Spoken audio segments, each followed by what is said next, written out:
Hey everybody, coming to you in my holiday sweatshirt today, really feeling the spirit. And I wanted to just take a moment to share some personal reflections that I've had over the last week and really just be real with everyone. And I'm gonna share, last week, I fell off the tracks, like as they say. Like I literally feel like I just derailed in so many areas of my life. Meaning, if you know me, I consistently go to the gym every morning. Last week I didn't go at all. I usually will count my food and kind of stay on top of nutrition.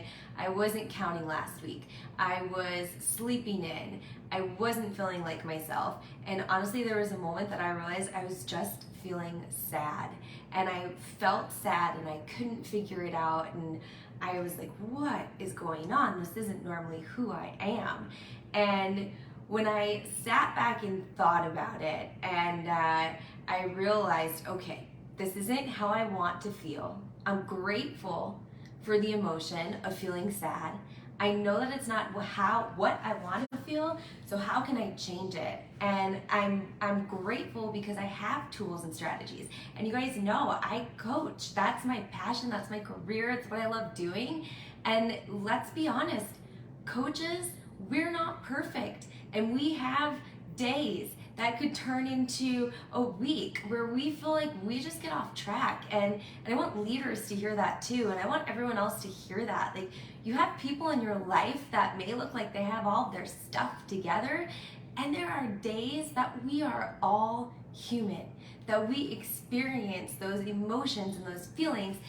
And what's important about that is recognizing them and then going for the, okay, I know this isn't what I want to be or do, so where do I go from here?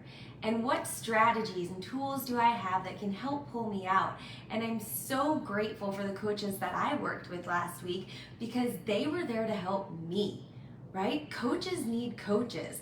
Leaders need coaches. Athletes, we all need those people in our lives. And whether it's a coach for you or just a person for you, a friend for you to go to, I really want you to hear that and think about who those people are in your lives and also who you can be checking in on. One of my biggest learnings last week, one of the things I coach on all the time and I talk about, is being ourselves, being our authentic selves. And while I was getting coached, I had this realization that, oh my gosh, sometimes I'm not being myself because I put on this assumption for my own good about what I think a leader should be and what I think strong means to me, and how I had this misconception of being a strong leader means that I always have to do everything perfect and right, and I can't show emotion, and I have to be tough, and I have to hold it all together, and I gotta carry that weight. And when I realized, like, hold on a second, when my coach helped me see, how do I view leaders that show emotion, that are vulnerable, that do share? And I was like, oh my gosh, like, they're strong, right? Like, they were the exact opposite of what I was thinking in my head I was being by not being my true self in all areas of my life. So part of me sharing this with you today is being in that vulnerable state and just admitting, I'm not Superwoman. I'm saying that more for myself than anyone else. I'm not perfect. Leaders, we feel that at times. Parents, other business owners, right? Like, we can all feel that sometimes, that we have to be this other person. And I'm here today to encourage you, to remind you that it's okay to be yourself. And if someone chooses not to go on the journey with you, that's your choice, their choice, that's their choice.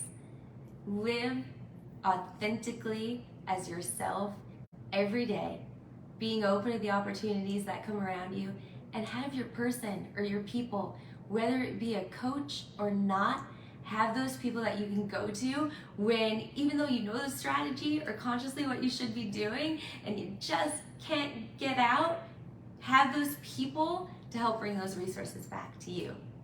Have a great day, guys.